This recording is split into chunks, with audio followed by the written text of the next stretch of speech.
AP రాష్ట్రంలో పెట్టుబడులు, మౌలిక సదుపాయాల కల్పన, ఉపాధి అవకాశాలపై శాసనసభలో ఏపీ సీఎం చంద్రబాబు ప్రసంగించారు. కూటమి ప్రభుత్వం అధికారంలోకి వచ్చిన కేవలం 15 నెలల కాలంలోనే రాష్ట్రంలో వివిధ రంగాల్లో మొత్తం 4,71,574 మందికి ఉద్యోగాలు కల్పించినట్లు వివరించారు.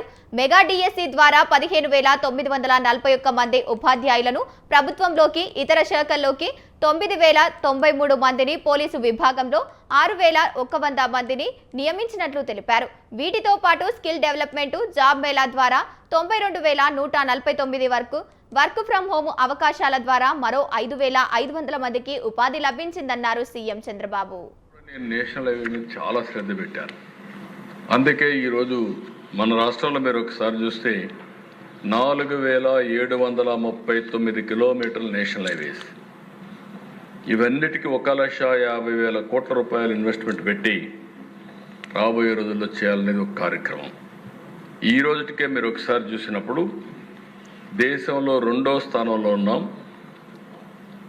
1000 స్క్వేర్ కిలోమీటర్లకి 53.65 కిలోమీటర్లు నేషనల్ హైవేస్ ఉన్నాయి. అదే సమయంలో 1,00,000 పాపులేషన్కి 17.64 కిలోమీటర్లు నేషనల్ హైవేస్ ఉన్నాయి. అంటే పాపులేషన్లో చూస్తే మనం నెంబర్ 1 ప్లేస్లో ఉన్నాం, ఏరియాలో చూస్తే మనం నెంబర్ 2లో ఉన్నాం. అంటే ఇది గర్వకారణం. ఇవన్నీ కరెక్ట్గా జరిగి ముందుకు పోతున్నాం. ఇంకొక పక్కన 4వ ప్లేస్ అండర్ కన్స్ట్రక్షన్ ప్రాజెక్ట్స్ మనం ఉన్నాం. 49,662 కోట్ల రూపాయలతో పనులు అవుతున్నాయి. 3వ ప్లేస్లో లాస్ట్ ఇయర్ అయితే ఎక్స్పెండిచర్ పెట్టాం 11,325 కోట్లు. ఈ సంవత్సరం నెంబర్ 1 ప్లేస్లో ఉండాలని నేను ఆదేశించా. తప్పకుండా సాధిస్తామని చెప్పి కూడా నేను మీకు తెలియజేస్తున్నా. Port and harbour road connectivity projects కూడా 23 ప్రాజెక్టులు ఐడెంటిఫై చేశాం. టోటల్ లెంగ్త్ వచ్చి 432 కిలోమీటర్లు. దీనికి కూడా 18,425 కోట్ల రూపాయలు అవుతుంది. దగ్గర 18,500 కోట్ల రూపాయలు అవుతుంది. దాన్ని కూడా ఏ విధంగా కంప్లీట్ చేస్తే చాలా వరకు పోర్ట్ కనెక్టివిటీ వస్తుంది. దాని మీద కూడా వర్కౌట్ చేస్తున్నాం. ఇక్కడికి వచ్చినప్పుడు దేశ మనందరికి కూడా ఇంపార్టెంట్ వచ్చి ఈ రోడ్ చాలా ఇంపార్టెంట్. ఇది అందరూ కూడా ప్రతిరోజు అడుగుతూ ఉంటారు మా ఊరు రోడ్డు బాగుండాలని. అందుకే జనార్దన్ రెడ్డి గారికి ఉన్నారు మంత్రిగా. దీన్ని ఎఫెక్ట్గా నేను ఒక మాట చెప్పాను ఆయనకు, డబ్బులు ఏం చేయాలని ఆలోచిస్తాం కానీ పార్ట్ హోల్ కానీ పడితే మాత్రం మిమ్మల్ని నేను వదిలిపెట్టిన చాలా స్పష్టంగా చెప్పాను. వీలైనంత వరకు, ఎందుకంటే దేశ రోడ్ అనేది నిరంతరం మెయింటైన్ చేయాలి. ఒక ఆస్తిని సంపాదించడం ఎంత ముఖ్యమో, నిర్మాణం చేయడం ఎంత ముఖ్యమో, ఆ నిర్మాణం చేసిన ఆస్తిని మెయింటైన్ చేయడం కూడా అంతే ముఖ్యం. ఇన్ఫ్రాస్ట్రక్చర్లో టోటల్గా రోడ్స్, రైల్వేస్, పోర్ట్స్ అవన్నీ కూడా దీంట్లో ఇంటిగ్రేట్ చేశాం. లాజిస్టిక్స్ ఎనేబులర్స్ వచ్చి MMLPS, ICD, CFS, cold storages, warehouses అవన్నీ కూడా చేస్తున్నాం. ఎనర్జీలో dams, thermal plants, biogas plants, nuclear plants, wind farms, solar power plants, gas pipelines, అదే మరి ఇండస్ట్రియల్ యూనిట్స్ కూడా, industrial clusters, MSME parks, food processing units, land banks, RTIH, అదే మరిగా potential prospective products.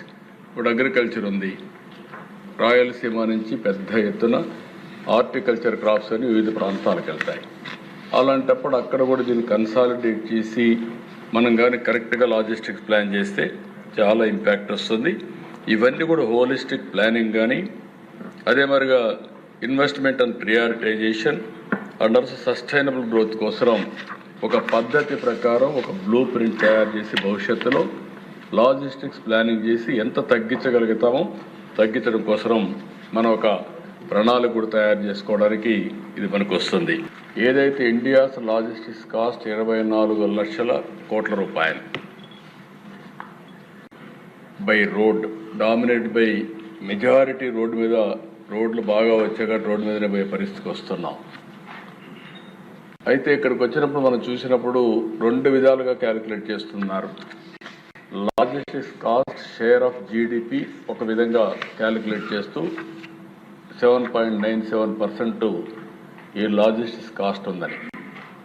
ఈ మధ్య కాలంలో logistics cost share of non service outputs కింద తీసుకొచ్చారు. అది కూడా చూస్తే 9.09%. ఈ గ్రాఫ్ ఒక పక్క చూస్తే రోడ్ ట్రాన్స్పోర్ట్ 47% కాంట్రిబ్యూట్ చేస్తుంది, rail transport 6.7, air transport 3.1, water transport 7.6, material handling 16.1, storage and warehousing 24.8. ఈ విధంగా షేరింగ్లో కానీ లేకపోతే ఇవన్నీ లాజిస్టిక్స్ కాంపోనెంట్స్ అన్నీ వస్తాయి.